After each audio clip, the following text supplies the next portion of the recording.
Vivía en el desierto, vestía piel de camello, comía langostas y miel silvestre, y sin embargo, miles de personas caminaban horas para escucharle. Reyes le temían, soldados le preguntaban cómo vivir, y el hombre al que vendría a bautizar diría de él que no había nacido de mujer nadie más grande. No era sacerdote, no tenía templo, no tenía ejército ni riqueza ni influencia política, solo tenía una voz que salía del desierto como un trueno y que decía cosas que nadie quería escuchar, pero que todos necesitaban oír. Y esa voz acabó costándole la cabeza, literalmente. La historia de Juan el Bautista no es la historia de un personaje secundario en los márgenes del relato de Jesús. Es la historia de un hombre que sacudió a toda una nación, que desafió al poder en su cara y que pagó el precio más alto por negarse a callarse. Y hay detalles de su vida y de su muerte que casi nunca se cuentan, que cambian por completo la manera de entender quién era. Para entender quién era Juan el Bautista, es importante primero entender el mundo en el que apareció y el silencio que rompió. Históricamente sabemos que entre el último profeta del Antiguo Testamento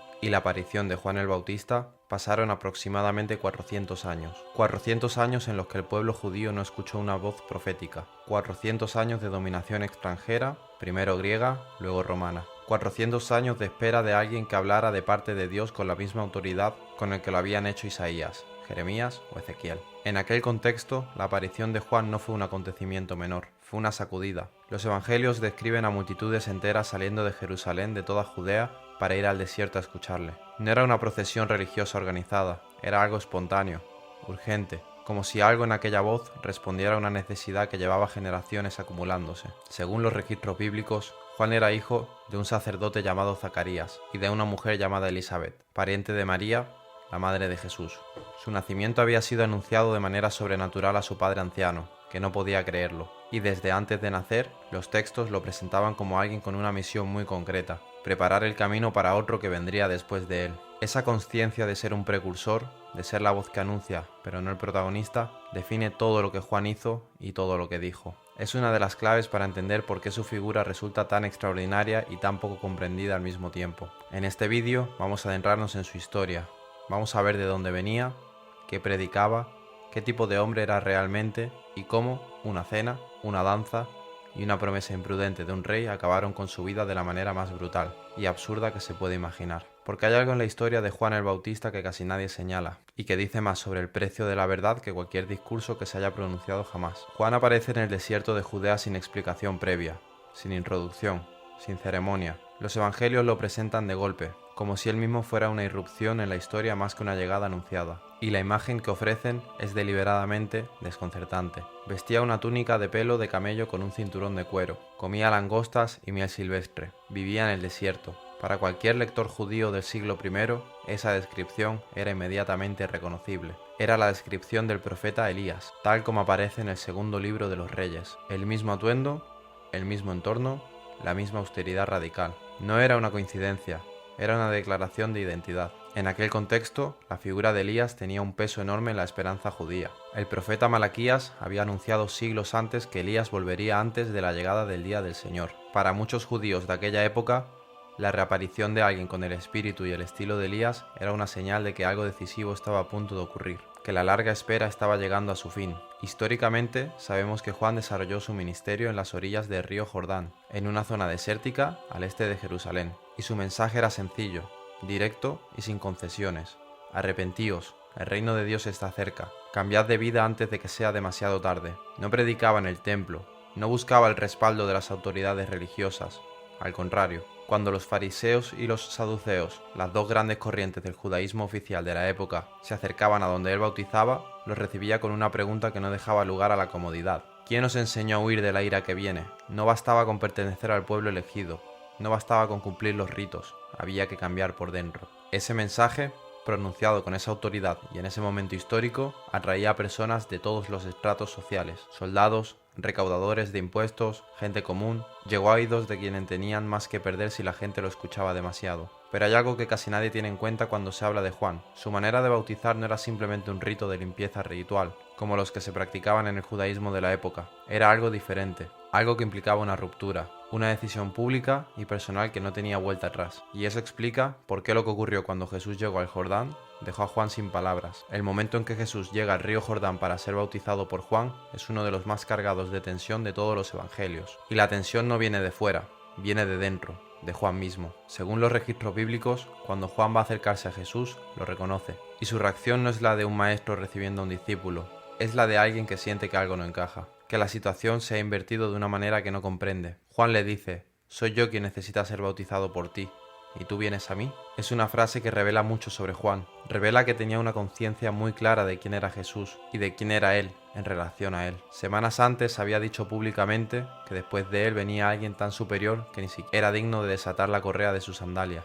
que él bautizaba con agua, pero el que vendría bautizaría con Espíritu Santo y fuego. No eran palabras de cortesía, eran palabras de alguien que entendía su propio lugar en la historia con una claridad poco común. Y sin embargo, cuando Jesús le pide que lo bautice, Juan obedece, no sin resistencia, pero obedece. Y en ese momento, según los registros bíblicos, ocurren tres cosas simultáneas. El cielo se abre, el Espíritu desciende sobre Jesús en forma de paloma y una voz dice: «Este es mi Hijo amado, en quien me complazco». Históricamente, sabemos que ese momento marcó el inicio del ministerio público de Jesús, pero también marcó de alguna manera el inicio del declive del ministerio de Juan, porque a partir de ese momento las multitudes comenzaron a seguir a Jesús, y algunos de los propios discípulos de Juan lo dejaron para seguirle.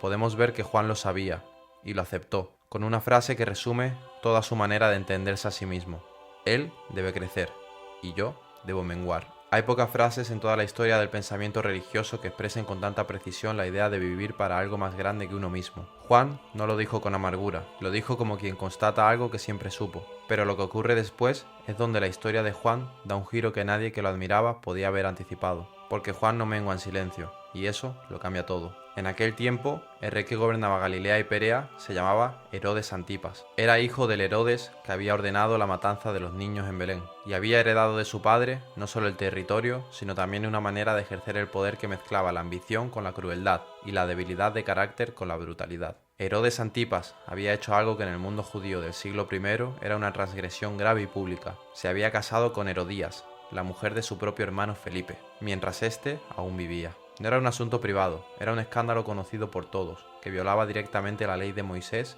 y que ninguna autoridad religiosa de la época se había atrevido a señalar abiertamente.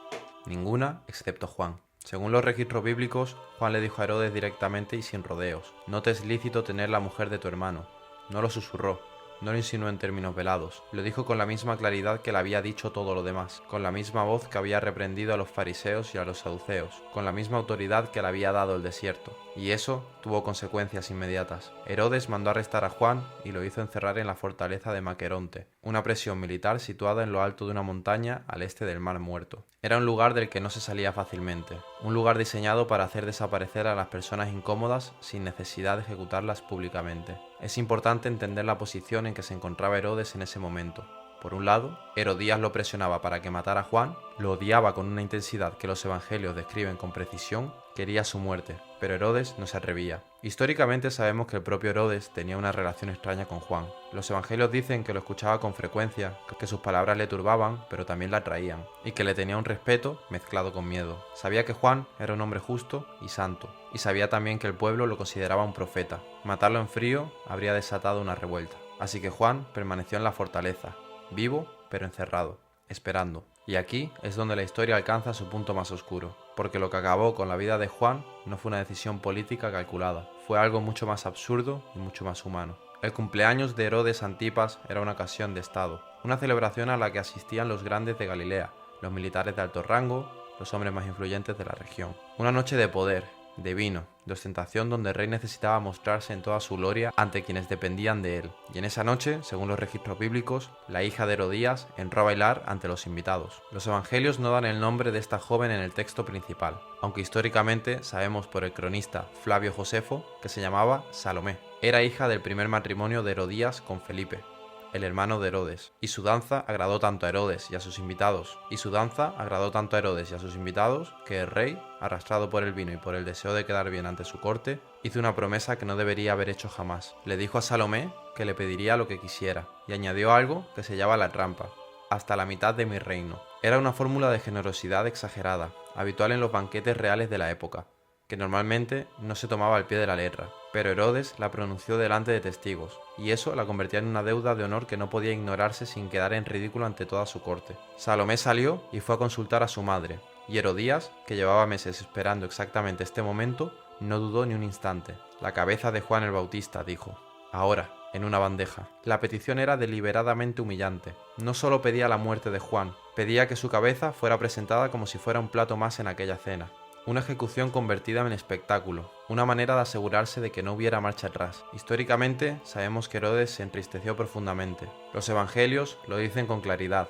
No era lo que quería, pero había dado su palabra delante de todos sus invitados, y el miedo al ridículo, la cobardía disfrazada de honor, pudo más que su conciencia. Mandó al verdugo a la fortaleza, y poco después, la cabeza de Juan el Bautista fue traída en una bandeja y entregada a Salomé, que se la dio a su madre. Podemos ver que en esa secuencia de hechos hay algo que estremece no por su brutalidad, sino por su banalidad. Juan no murió por una conspiración elaborada ni por una persecución sistemática. Murió por una promesa imprudente hecha en una cena, por el capricho de una mujer resentida y por la cobardía de un hombre que sabía perfectamente lo que estaba haciendo, pero no tuvo el valor de negarse. Hay algo que casi nadie señala en este momento. Cuando los discípulos de Juan recogieron su cuerpo y lo enterraron, fueron directamente a contárselo a Jesús, y lo que Jesús hizo al escucharlo revela algo sobre cómo vivió el peso de esa pérdida. Pero esa respuesta conecta con algo mucho más profundo que lo veremos a continuación. Cuando Jesús escuchó la noticia de la muerte de Juan, según los registros bíblicos, se retiró solo en una barca a un lugar desierto.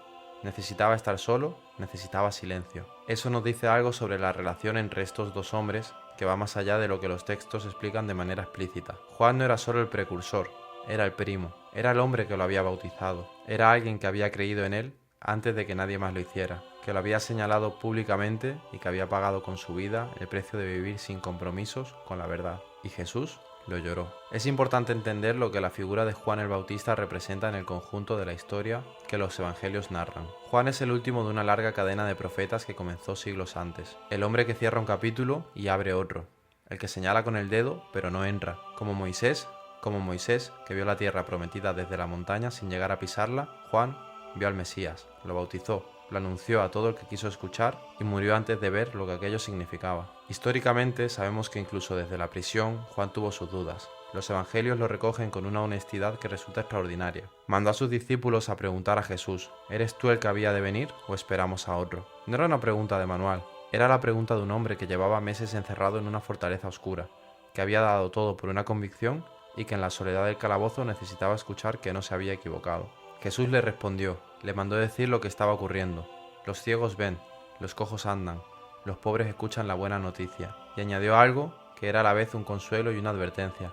Bienaventurado el que no haya escándalo en mí. No le prometió la libertad, no le prometió que todo saldría bien. Le prometió que lo que estaba ocurriendo era real, y eso tuvo que ser suficiente. Hay algo en la historia de Juan el Bautista que habla directamente a cualquier persona que haya creído en algo con convicción, y haya visto cómo esa convicción le costaba caro, que haya dicho la verdad cuando era más cómodo callarse, que haya señalado lo que estaba mal cuando señalarlo tenía consecuencias. Juan no vivió para ver el futuro de lo que sembró, no estuvo en la última cena, no estuvo en Pentecostés, no vio la resurrección, pero sin Juan nada de eso habría comenzado de la misma manera. Podemos ver que hay personas en la historia cuyo papel no es protagonizar, sino preparar, cuyo trabajo no es recoger la cosecha, sino remover la tierra, y que ese trabajo, silencioso y muchas veces incomprendido, es tan necesario como el de quienes vienen después. Juan el Bautista fue uno de esos hombres, una voz en el desierto que gritó con tanta fuerza que 2000 años después todavía se escucha. Hoy en día, cuando sientas que estás haciendo lo correcto y que eso no te trae nada bueno, cuando la verdad que dices no es bien recibida y el camino que elegiste parece más duro